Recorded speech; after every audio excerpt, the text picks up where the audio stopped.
Uh-huh. If you ever find yourself stuck in the middle of the sea, I'll sail the world. Assalamualaikum warahmatullahi wabarakatuh. Apa kabar anak-anak semua? Semoga kalian semua senantiasa berada dalam kondisi yang sehat dan tidak kurang suatu apapun. Kembali lagi, pada hari ini kita akan belajar bersama-sama dalam mata pelajaran IPS. Sebelum memulai pembelajaran kita kali ini, jangan lupa untuk mengisi presensi di tempat-tempat yang sudah disediakan oleh guru kalian masing-masing ya. Baik itu di list grup WA ataupun di link Google Form yang sudah disediakan. Baiklah, untuk mengawali perjumpaan kita hari ini, alangkah baiknya kita membaca basmalah secara bersama-sama.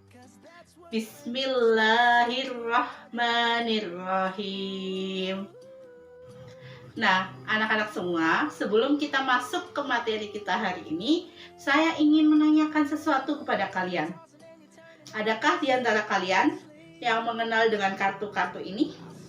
Atau mungkin lebih familiar dengan kartu ini? Ayo, kartu apa ini? Ya, betul sekali. Kartu Askes dan kartu Indonesia Sehat. Ada yang tahu tidak sih, untuk apa kedua kartu ini dikeluarkan oleh pemerintah? Ada yang tahu jawabannya?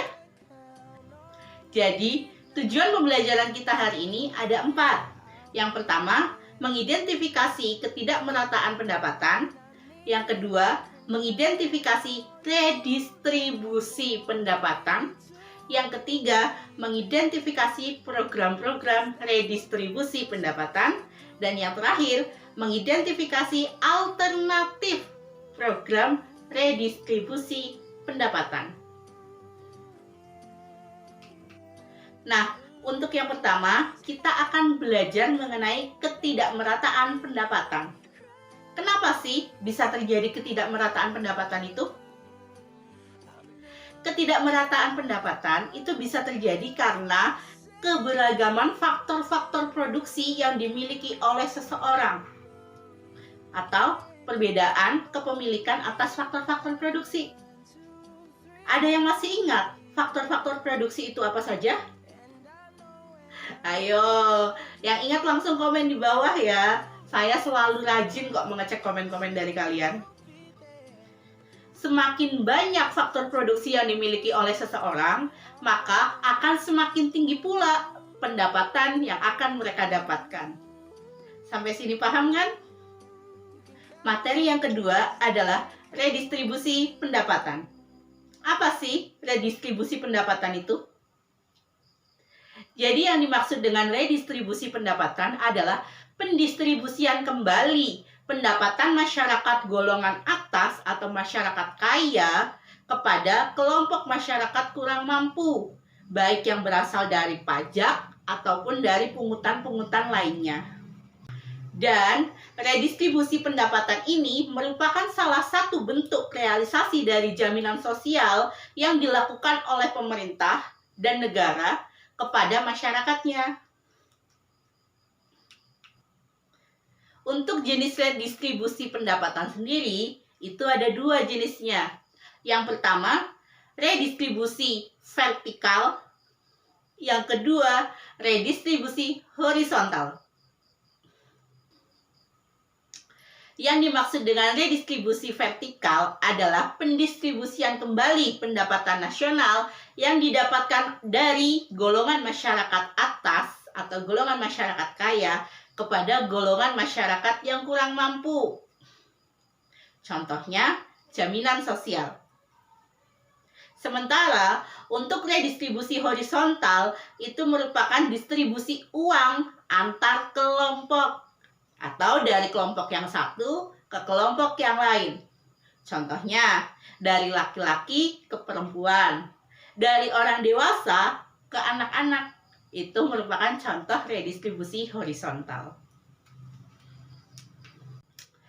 Untuk materi selanjutnya, yakni implementasi program pemerintah mengenai redistribusi pendapatan. Itu ada 4 implementasinya. Yang pertama, pemberian jaminan sosial. Yang kedua, pemberian kredit lunak. Yang ketiga, pengembangan usaha kecil. Dan yang keempat, corporate social responsibility. Yang pertama, pemberian jaminan sosial. Jaminan sosial yang dimaksud di sini meliputi jaminan pemenuhan akan kebutuhan dasar manusia.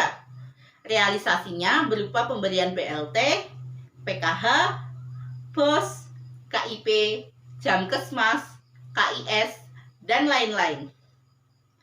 Sementara, implementasi dari program kredit lunak adalah adanya pemberian kredit usaha ringan atau KUR, di mana pemerintah telah mengalokasikan APBN sebesar 1,4 triliun rupiah untuk dijadikan modal bagi usaha-usaha rakyat.